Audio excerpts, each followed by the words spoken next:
যেন মোড়কের ডাক। সবুজ অরণ্যে আজকের সকালটাও শুরু বন মোড়কের সেই ডাকাডাকিতেই। সকাল সকাল আমরা যখন বেরিয়েছি বন্যপ্রাণীর খোঁজে, বন মোড়কের দল তখন আহারের খোঁজে। মাথার উপর রঙিন ঝুঁটি যেন কিছুটা হলেও বাড়িয়ে দেয় ওদের বুনো সৌন্দর্য।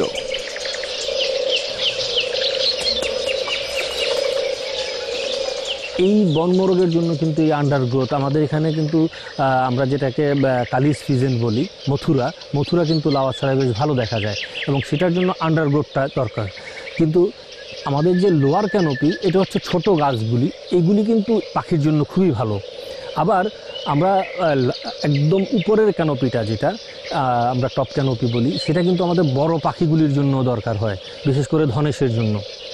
আবার একই সাথে আমাদের গিবন এবং আমাদের যে পিকটেল ম্যাকাক্স, যে আমাদের যেসব আর্বোরিয়াল ম্যামালসগুলি আছে, তাদের জন্য কিন্তু এটা খুবই প্রয়োজন।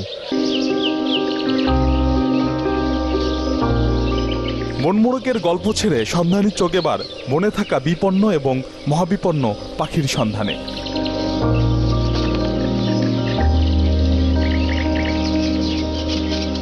পথে দেখা মেলে সাদাশুঁয়ো পোকা, মাকড়সা, কয়েক প্রজাতির প্রজাপতি আর গিরগিটি।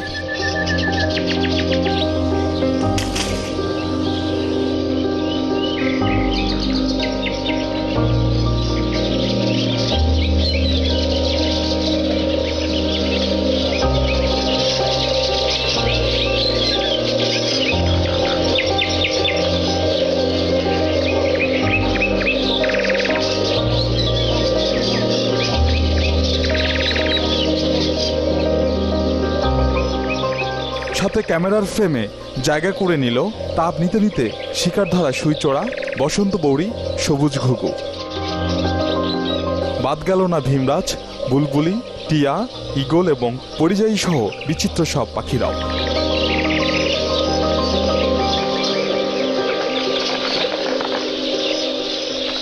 এরা মৌমাছিও খায়, মৌমাছি, বোলতা এই টাইপের প্রাণী খায়। মূলত এরা পতঙ্গভোজী।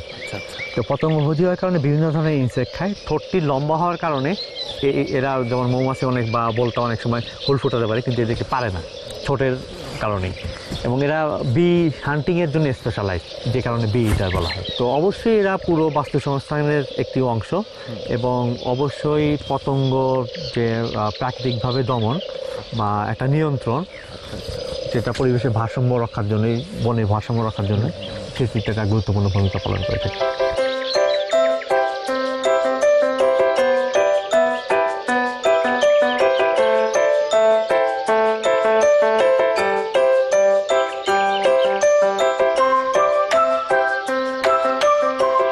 বনের ভেতর শুধু যে বন্যপ্রাণীর বসবাস তা কিন্তু নয়, সবুজ এই মুগ্ধতার ভেতরে রয়েছে কয়েকটি খাসিয়া পল্লীও।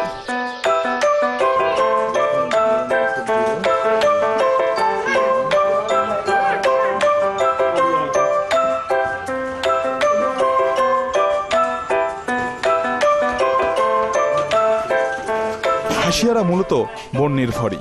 একসময় তারা শুধু বনের গাছপালার উপর নির্ভর করে থাকলেও এখন তাদের রয়েছে বিকল্প কর্মসংস্থান। তাদের জীবিকার সবচেয়ে বড় যোগানটা আসে বনের ভেতরে চাষ করা পান থেকে।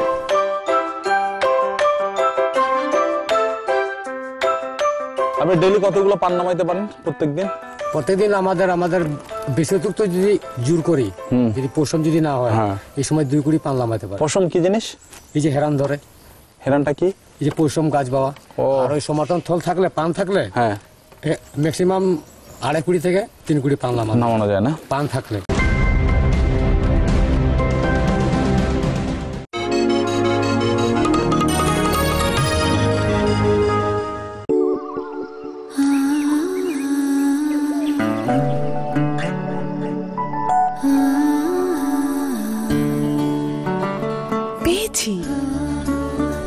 জাফরান, চন্দন, মঞ্জিষ্ঠা, লোথরা, লোটাসের মতো আয়ুর্বেদিকের 16টি ফেয়ারনেস এক্সপার্টস, যা এখন আপনিও পাবেন। কিভাবে? Fair and Lovely Ayurvedic Care 16টি ফেয়ারনেস এক্সপার্টস এর সাথে এটি আপনাকে দেয় glowing fairness. Fair and Lovely Ayurvedic Care. স্টুডেন্টদের জন্য ক্রেজি ইন্টারনেট ডিলস ও কল রেট নিয়ে এলো এয়ারটেল ইয়েলো প্যাক। জয়েন করো এখনই। এয়ারটেল। লেমন পাওয়ার সমৃদ্ধ এক্সপার্ট ডিশওয়াশ বারের অ্যান্টি ব্যাকটেরিয়াল এজেন্ট বাসনকে করে তোলে ঝকঝকে পরিষ্কার। তাই অর্ডিনারি বার বারবার, কিন্তু এক্সপার্ট ডিশওয়াশ বার যা।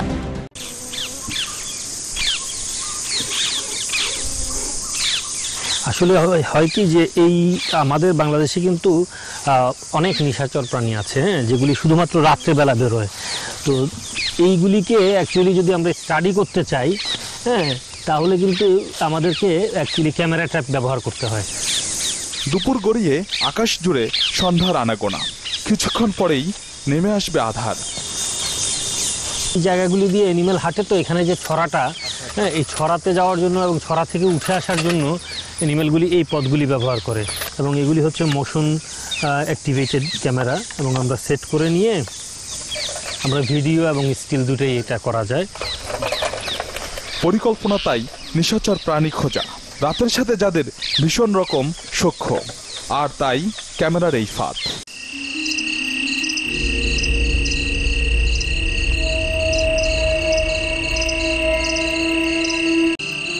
বেশ রাত, যদিও চারদিকে ঝিঝি পোকার ডাক, তবে নিঃশব্দ নিশুতিতে শুনতে পাওয়া যায় নিজেদের নিঃশ্বাসের শব্দ। এমনই গা ছমছমে পরিবেশে নিশাচর প্রাণীর খোঁজে গবেষক দলের সাথে আমরাও।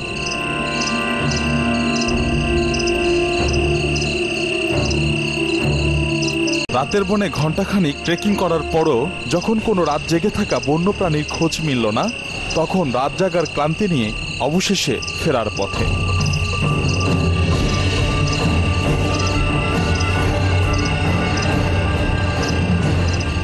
আমরা প্রায় 12 ঘন্টা পরে লাউয়াছড়ায় যে আমরা ক্যামেরা ট্র্যাপটা করেছিলাম সেটি খোলার জন্য এসেছি। এখন প্রায় 6টা বাজে। তো আমরা ক্যামেরা ট্র্যাপিং যে করেছিলাম সেটি খুলছি। আমাদের উদ্দেশ্য ছিল যে এই পাশ দিয়ে যত বন্য প্রাণী চলাচল করবে তার ভিডিও ফুটেজ ধারণ করবার জন্য। আসলে আমরা কয়টা ফুটেজ পেয়েছি? সর্বমোট 16টা ফুটেজ পেয়েছি। চলুন দেখে নিই রাত জুড়ে জেগে থাকা ক্যামেরার লেন্স কতটা খুঁজে পেল বন্যপ্রাণীর পদচিহ্ন।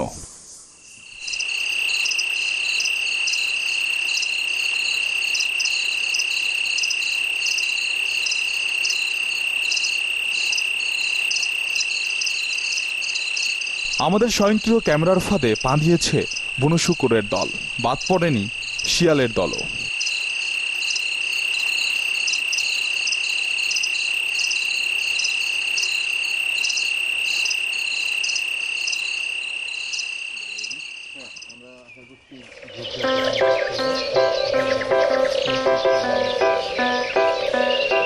আবারও হাঁটা পথে গহীন বনে, সাথে গবেষক দল।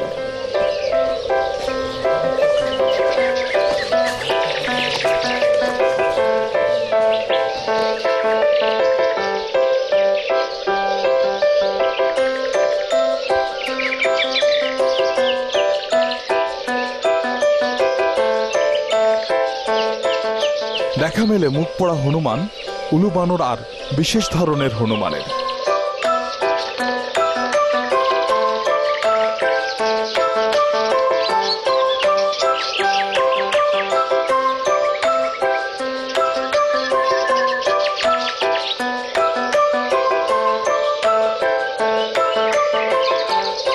চোখের কোটরটা এমন, দূর থেকে দেখলে মনে হয় কেউ যেন বসে আছে চশমা চোখে। বাংলাদেশে এই হনুমানের পরিচিতি চশমা পরা হনুমান বলে। বিপন্ন এই প্রাণীটিকে সবচেয়ে বেশি দেখা যায় এই বনেই। আমাদের টাইমেক্সের মধ্যে এটাও one of the rare species, কারণ এটা শুধুমাত্র মিক্সড এভারগ্রিন ফরেস্টগুলোতেই পাওয়া যায়। কারণ এরা যেহেতু ফলিভোরাস, এরা সারা বছরই পাতার যোগান থাকতে হবে, এই ধরনের ফরেস্টে থাকবে, যে কারণে আমরা ডেসিডুয়াস ফরেস্টে দেখি না। কারণ ডেসিডুয়াস ফরেস্টে একটা সময় পাতা ঝরে যায়, তো এদের খাদ্য সংকটের কারণে সেটা টিকতে পারবে না। বাংলাদেশে লাউয়াছড়া হচ্ছে গিবনের জন্য না, আমাদের ছয় প্রজাতির বানরের জন্য, ইনক্লুডিং আমাদের গিবন সহ 6 প্রজাতির বানরের জন্য আমরা বলি স্বর্গ। মানে এত ভালো ফরেস্ট আর দ্বিতীয়টি নেই আমাদের বাংলাদেশে। এই 6টি স্যার কোন কোন? আমাদের উল্লুক একটা, আমাদের 2 প্রজাতির আছে হনুমান, আমাদের 2 প্রজাতির আছে আমাদের বানর, আর 1 প্রজাতির আছে আমাদের লজ্জাপতি বানর, ফলে 6 প্রজাতির বানর।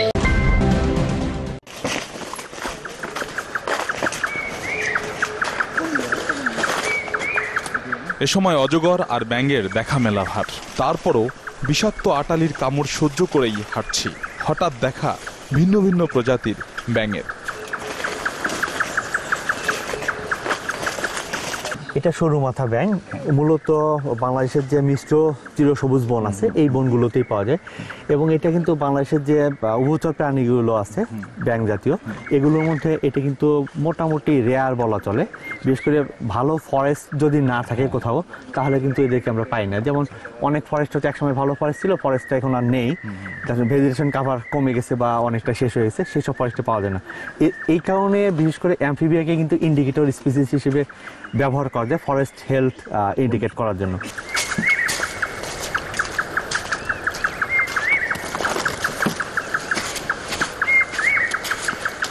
আগেই জেনেছি লাউয়াছড়ার কোন অংশে মায়া হরিণ পাওয়া যায়।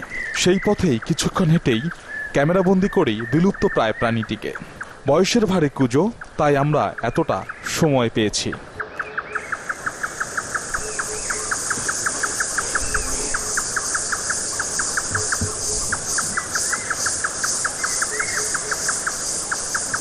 অলস মায়া হরিণরা শুধু মানুষ না, অজগরেরও শিকার।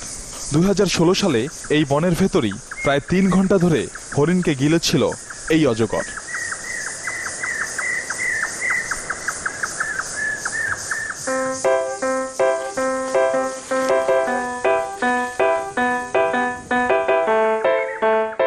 বনের এক প্রান্ত থেকে এবার অন্য প্রান্তে অনুসন্ধানী চোখ যখন কচ্ছপের সন্ধানে।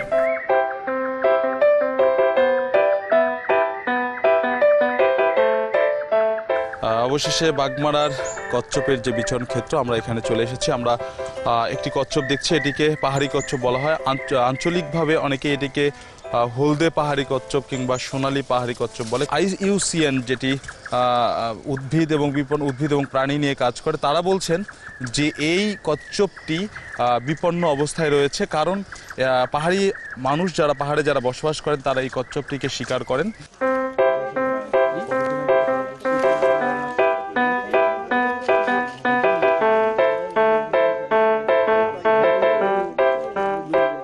বনে যখন খাবার মিলে না, হয়তোবা কিছু ভালো খাবারের খোঁজে এই বন্যপ্রাণীরাই মাঝে মাঝে ছুটে যায় লোকালয়ে। বনের অশান্ত পরিবেশও হয়তোবা কিছুটা হলেও বহন করে এই দায়ভার। তবে শিকার ধরতে গিয়ে শিকারই নয়, মাঝে মাঝে নিজেরাই শিকার হয় মানুষের হাতে। যদিও কখনো কখনো সমাজের সচেতন মানুষ কিংবা প্রশাসনের নজরদারিতে কোনো কোনো যাত্রায় বেঁচে যায় ধরা পড়া সবুজ বনের অবুঝ প্রাণীরা।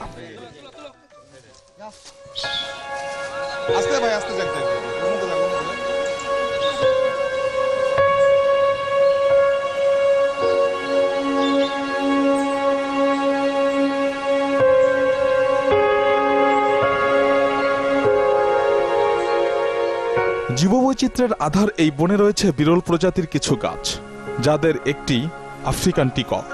দেশের একমাত্র এই গাছটি এখনো দাঁড়িয়ে আছে নিজ মহিমায়। কথিত আছে এই গাছ থেকে তৈরি হয় মানুষকে অজ্ঞান করার ক্লোরোফর্ম। এছাড়া রয়েছে বিরল রক্তিম, লোহাকাঠ আর চাপালিশ। যেটা হচ্ছে যে এখানে 2টা গাছ ছিল, একটা ছিল বলছে একটা ভেঙে পড়ে যায়, এখন একটা আছে, এটা আফ্রিকান টিক। এখন এটা ক্লোরোফর্ম বলে ওই ধরনের কিছু বলে আমার জানা নেই, কিন্তু এটা হচ্ছে অ্যাকচুয়ালি আফ্রিকান টিক। আমাদের যেটা আমাদের যে সেগুন, এটা হচ্ছে আফ্রিকান সেগুন।